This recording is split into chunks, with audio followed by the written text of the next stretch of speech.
Assalamualaikum warahmatullahi wabarakatuh. Nawaitu ta'alluma wa ta'lim wal mudzakarata wa tadhkir wa nafa'a wal intifa' wal ifadata wal istifadah wal hatha ala tamassuki bi kitabillah wa sunnati rasulih sallallahu alaihi wasallam wa du'a ila al-huda wa dalalata ala al-khair ittiba wajhillahi wa mardati wa thawabihi wa qurbi subhanahu wa ta'ala. Alhamdulillahilladzi hadana li hadza wa ma kunna linahtadiya laula an hadana Allah. Asyhadu an la ilaha illallah wahdahu la syarika lah wa asyhadu anna sayyidana wa maulana wa habibana wa syafi'ana wa qurrata a'yunina Muhammadan abduhu wa rasuluh wa habibuhu wa sahbihi wa khaliluh. Allahumma shalli ala khatmi anbiya'ik wa sayyidi rusulik wa imami ahli haqiqatik wa sahbatika min khalqik sayyidina Muhammadin wa ala alihi wa sallim wa usulna bihi wa aslih syu'unana wa syu'una ummati ajma'in amma ba'du. Alhamdulillah, kaum muslimin dan muslimat dimanapun anda berada yang dimuliakan Allah subhanahu wa ta'ala, marilah lagi dan lagi kita memanjatkan puji syukur kehadirat Allah subhanahu wa ta'ala yang telah memberikan kepada kita nikmat-nikmat yang begitu banyak, zahiran wa batinan. Allah SWT yang telah memberikan kesehatan untuk kita semuanya, berikan kita taufik dan hidayah sehingga kita masih bisa melaksanakan satu perintah yang besar, yaitu perintah puasa di bulan suci Ramadan pada tahun ini. Mudah-mudahan di antara maksud puasa adalah supaya kita menjadi orang-orang yang bertakwa betul kepada Allah Subhanahu wa taala, maka kita tergolong di dalam golongan orang-orang yang muttaqin, orang-orang yang takwa kepada Allah Subhanahu wa taala, sehingga dengan sifat takwa itulah Allah Subhanahu wa taala akan memberikan seluruh janji-janjinya yang telah dijanjikan baik di dunia yang sementara ataupun di akhirat Allah yang selama-lamanya. Kita lanjutkan pembahasan kita dalam bagian hadis pada saat ini dan sampai hadis yang ke-53. Al-haditsus salis wal khamsun, hadis yang ke-53. Qala Rasulullah sallallahu alaihi wasallam, Rasulullah sallallahu alaihi wasallam bersabda, la aqulu wa ana muttaqi, rawahul Bukhari.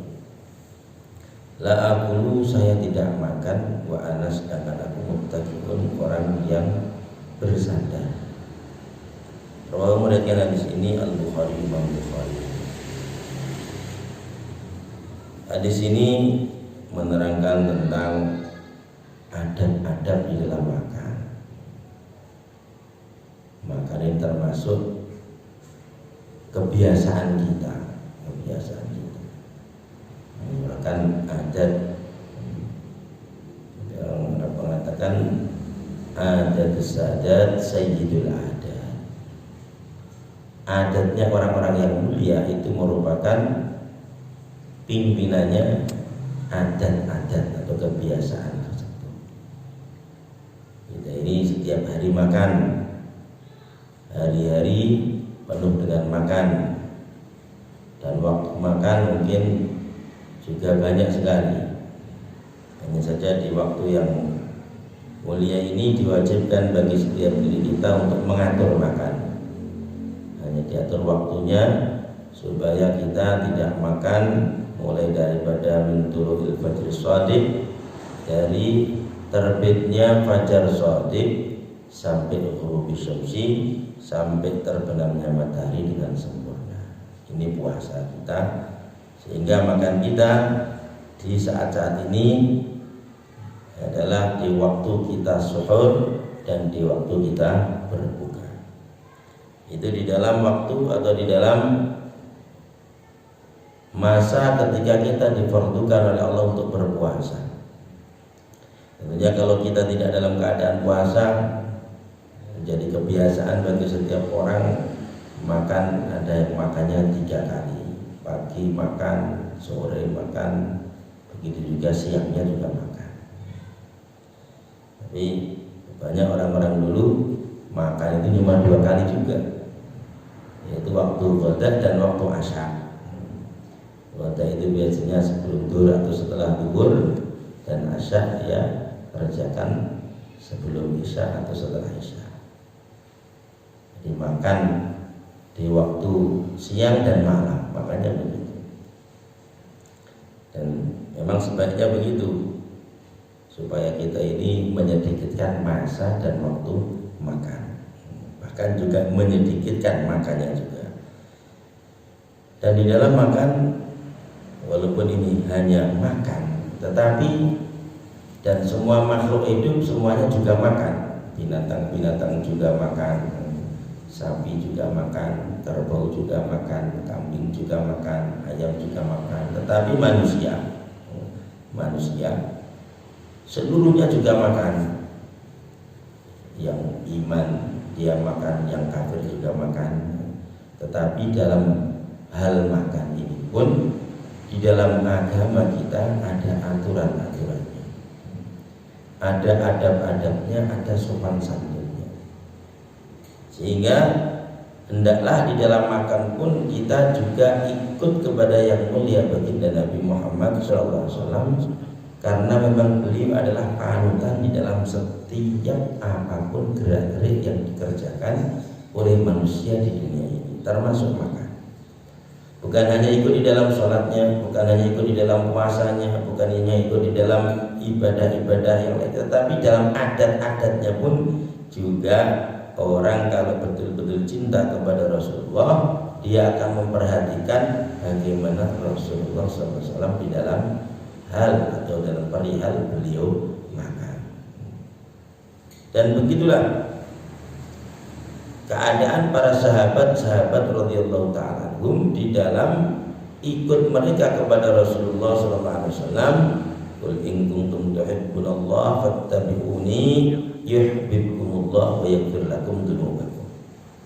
Katakanlah wahai Muhammad, kalau kalian cinta kepada Allah, maka ikutilah aku. Niscaya kalau kamu ikut aku, niscaya pasti Allah akan cinta kepada kalian dan Allah akan mengampuni dosa-dosa kalian. Dan ikut kepada Rasulullah sallallahu alaihi wasallam itu ikut yang betul-betul sempurna di dalam segalanya, baik di dalam ibadahnya dan di dalam adabnya, dalam muamalahnya, di dalam muasyarahnya, begitu juga di dalam akhlaknya. Bagaimana target setiap manusia, barometer dan yang diikuti di dalam kehidupannya adalah mengikuti Rasulullah SAW, dan juga di dalam bab makan. Enggak ada pada makan benar banyak sekali. Ya, di sini menerangkan bahwa keadaan makan Rasulullah SAW la aqulu wa ana muttaqin. Saya hendak makan sedangkan keadaan saya dalam keadaan bersandar. Sadar bagaimana ya? Bersandar. Entah memberatkan sisi kanan atau lebih memberatkan sisi yang kiri atau yang ke belakang. Ya, Rasulullah tidak pernah makan bersandar. Bagaimana makannya Rasulullah SAW? Inna ma'akulu kama yakul abdu. Saya ini makan juga, tetapi makan saya ini sebagaimana makannya seorang hamba. Begitu Rasulullah SAW memberikan contoh bahwa beliau sayyidul mutawadhi'in, pimpinannya orang-orang yang tawadhu, sehingga di dalam bab makan pun beliau lebih memilih cara-cara ataupun keadaan makannya seperti makannya seorang hamba, yang memberikan gambaran ketawaduannya hamba di hadapan Allah Subhanahu wa ta'ala. Nama aqulu kama yaqul abd. Sehingga saya makan seperti makannya seorang hamba. Di mana? Makannya di bawah. Dan begitu Rasulullah SAW kalau makan dalam keadaan mungkin menduduki dua kakinya beliau duduki dan mengumpulkan kedua telapak kakinya, atau yang satu diduduki kaki yang kanan dan kaki yang kiri, dan kaki yang kanan diberdirikan.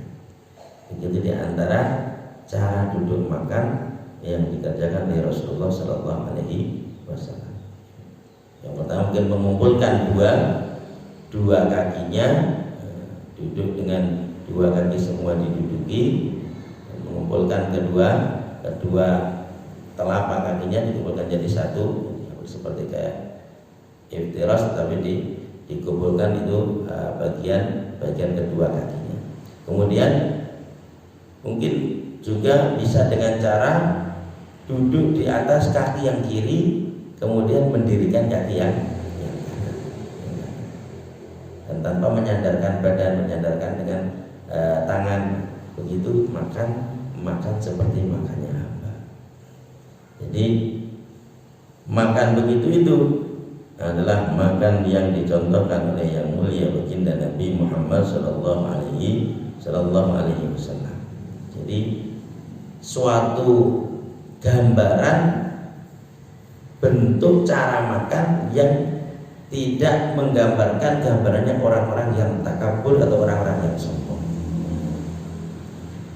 Jadi sama-sama makannya, tetapi kalau makan dengan caranya Rasul, maka makan itu akan selain Allah Subhanahu wa taala jadikan kenyang dengan sebab makanan tadi, Allah Subhanahu wa taala juga jadikan ada nilai ibadah karena ada nilai ikut kepada yang mulia baginda Nabi Muhammad sallallahu alaihi wasallam.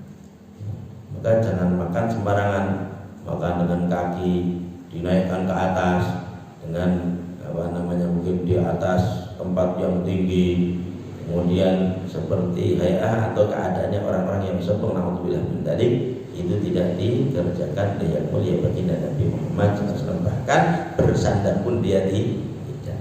Coba kalau hamba, sekarang tidak ada hamba saya, jadi namanya seorang bawahan dengan atasan. Dalam sikap duduk saja dia akan berhati-hati sekali. Umpamanya satu orang dia di hadapan atasannya yang tingkatannya itu sangat jauh sekali antara atasan dan bawahan. Maka ketika dia sowan atau ketika dia menghadap, tentu dia akan membuat sikap duduk yang sangat tenang dan sikap duduk yang sopan dan santun, sehingga tidak kelihatan bawahan seperti dia itu berlaku sombong kepada atasan. Duduknya pun dia akan berhati-hati begitu. Apalagi seorang hamba. Kalau hamba sahaya di dalam ilmu agama kita, hamba itu dirinya saja tidak punya, dirinya saja tidak punya, dan bisa sewaktu-waktu dijual oleh tuannya. Maka seorang hamba dengan sayyid dan sekarang dengan tuannya, tentunya dia juga akan bersikap dengan sikap yang serendah-rendahnya ketika dia di hadapan sayyidnya atau tuannya. Dan begitulah semuanya manusia di dunia ini, yang besar yang kecil, yang kaya yang muda, yang pejabat yang rakyat, ternyata semua itu adalah hamba daripada hamba-hamba Allah Subhanahu wa ta'ala. Dan baginda Nabi pun orang yang paling mempunyai sifat yang tersempurna segala-galanya, dhahiran wa batinan. Begitu juga di dalam mengajarkan hal makan, beliau makan seperti makannya seorang hamba, makan di hadapan zat yang maha segala-galanya, yaitu Allah Subhanahu wa ta'ala. Sampai sikap duduknya pun diterangkan dengan beliau mengatakan, la aqulu wa ana muttaqi, saya tidak makan dalam keadaan saya itu bersandar. Kenapa? Karena saking luar biasanya hubungan hatinya di dalam perasaan menghadap terus kepada Allah Subhanahu wa ta'ala.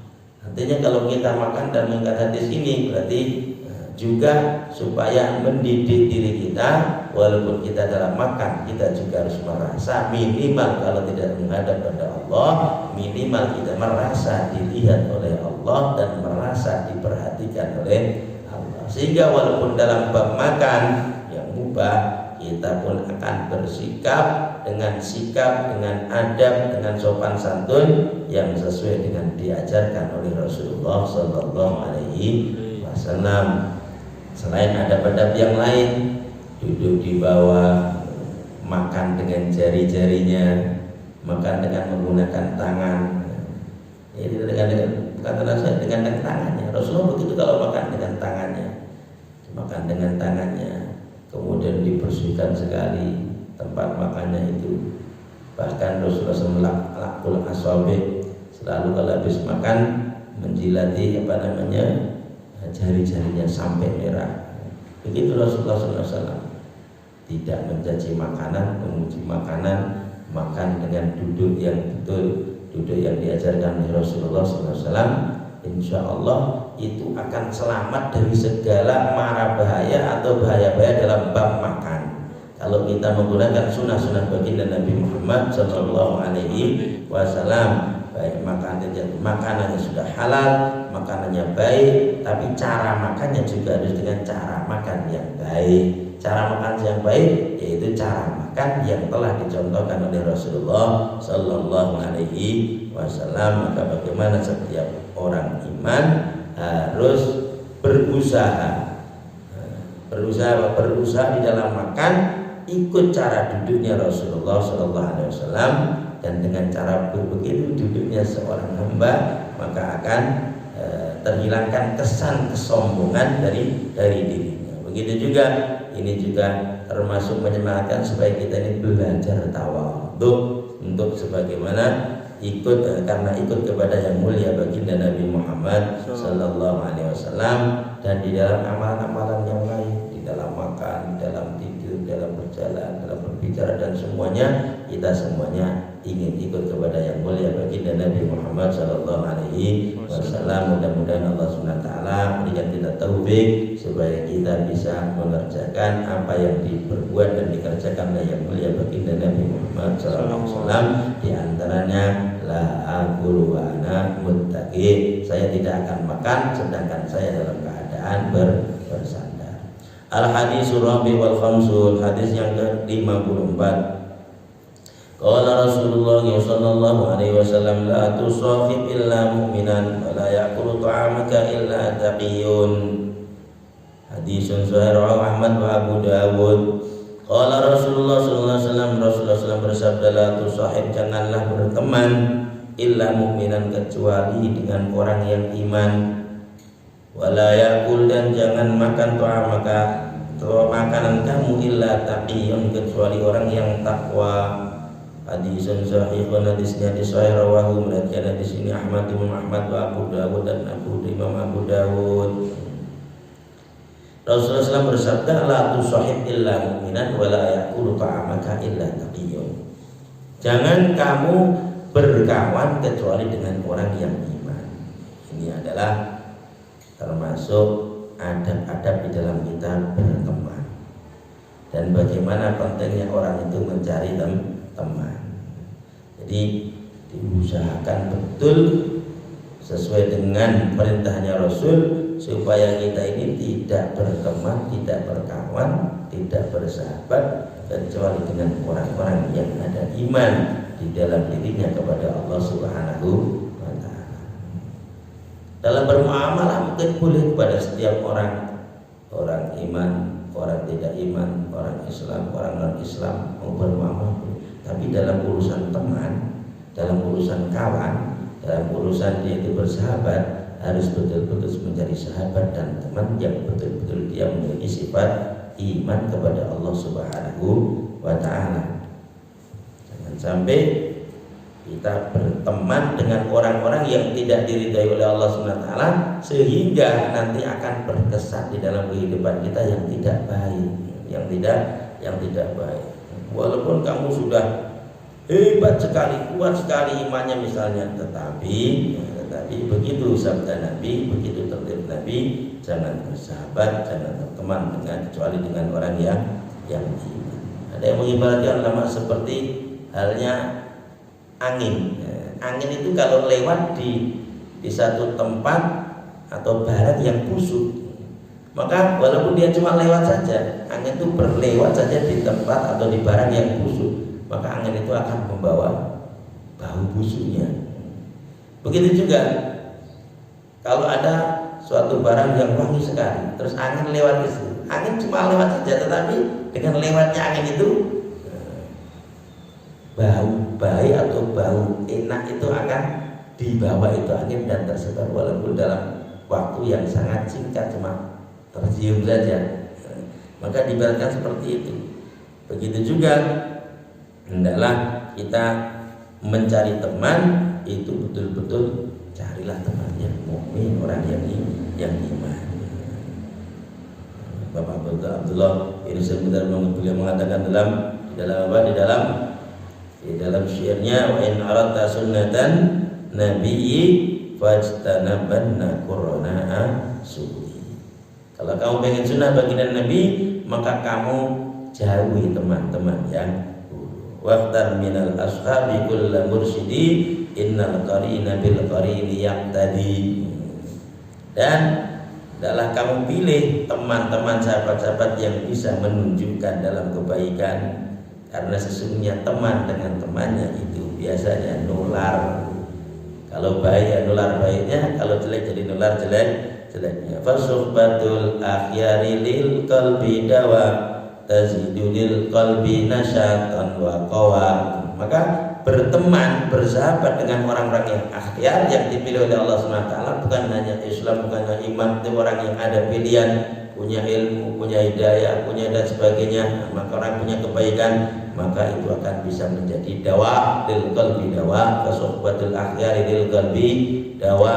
Maka suhbatul akhyar, berteman dengan orang-orang yang baik, orang-orang yang pilihan, itu bisa menjadi obat bagi hati kita, tazidul qalbi nasyatan wa qawa, sehingga bisa menjadikan hati itu tambah semangat dan tambah kuat di dalam menjalankan taat kepada Allah Subhanahu wa taala. Wa suhbatul juhali da'un wa ama tazidul qalbi sakini saqama. Dan berteman dengan orang-orang yang jual, yang bodoh, itu adalah penyakit dan kebutaan yang akan menambah bagi hati yang sakit menjadi tambah sakit. Begitu Imam Haddad mengatakan, wala washab dawil ma'rufi wal ilmi wal huda wala wajanib wala tashab hudi tamanif tata.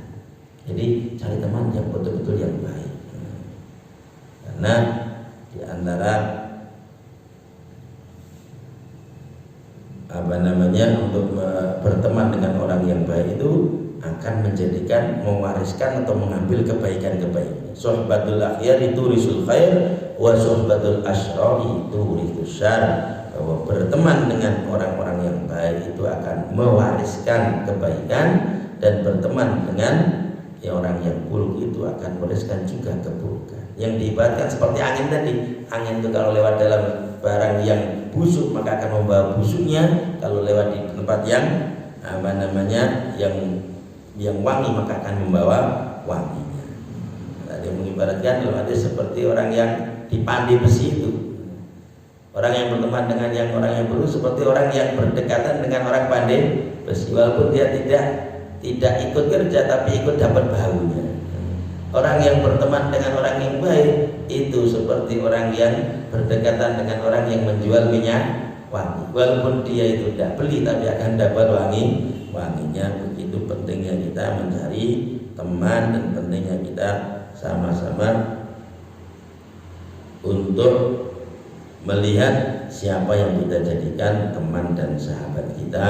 Carilah betul-betul orang yang Islam, orang yang iman, orang-orang yang ada adab, orang-orang yang ada akhlak, orang-orang yang ada kebaikan, orang yang ada ilmu, sehingga kita bisa mengamalkan nasihat baginda Nabi Muhammad SAW. Wala yaqulu illa ta'amun illa wala yaqulu ta'amun illa taqiyun. Dan hadis ini terusnya, jangan makan makananmu kecuali orang yang takwa, orang yang takwa. Wala, jangan makan makananmu kecuali orang yang takwa.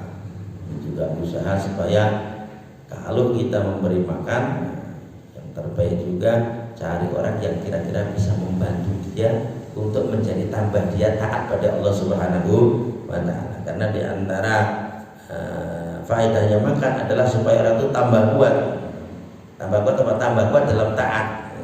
Di antaranya makan at-taqwi, yaitu supaya orang itu tambah takwa. Maka usahakan di dalam memberikan makanan harus betul-betul orang yang berhak untuk mendapatkannya, sehingga bisa membantu dia untuk tambah taatnya kepada Allah Subhanahu wa ta'ala. Kalau kita ada don besar atau don yang kuat pada seseorang yang bila mana kita beri, justru dia akan menambahkan dia itu tambah maksiatnya, atau tambah dia itu tambah tidak taatnya kepada Allah, maka jangan sampai diberikan. Ini pentingnya dalam hadis ini supaya kita selalu bermulazamah dengan orang-orang yang takwa yang pertama, dan juga berkumpul terus dengan orang-orang yang baik, dan juga kita harus berusaha untuk menghindari teman-teman yang buruk, dan juga khususnya orang-orang yang tidak iman, supaya kita tidak tertularkan keburukan-keburukannya. Dan jangan sampai ada kecintaan, bahkan temannya nggak boleh apalagi cinta dalam hati dengan orang-orang yang kufar, orang-orang yang non Islam, atau orang-orang yang tidak iman. Jangan sampai masuk dalam hati kita kecintaan pada mereka, karena itu dilarang oleh agama. Kemudian di dalam memberikan sedekah, dalam memberikan makanan, minuman, maka carilah betul-betul orang yang kira-kira dia berhak dan akan menjadikan tambahnya dia, menolong bagi dia untuk taat pada Allah Subhanahu wa ta'ala. Mudah-mudahan Allah Subhanahu wa ta'ala berikan taufik dan hidayah pada kita untuk bisa mengamalkan seluruh nasihat-nasihat baginda Nabi Muhammad sallallahu alaihi wasallam.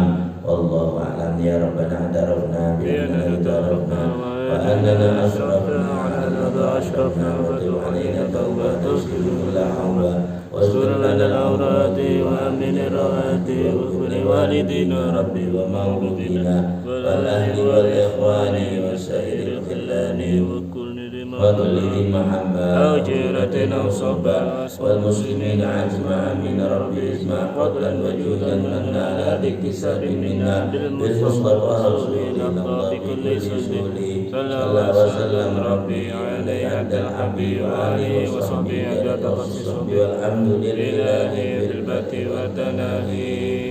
أشهد أن لا إله إلا الله أستغفر الله نسألك الجنة ونعوذ بك من النار. أشهد أن لا إله إلا الله أستغفر الله نسألك الجنة ونعوذ بك من النار. أشهد أن لا إله إلا الله أستغفر الله نسألك الجنة ونعوذ بك من النار. اللهم إنك عفو تحب العفو فاعف عنا.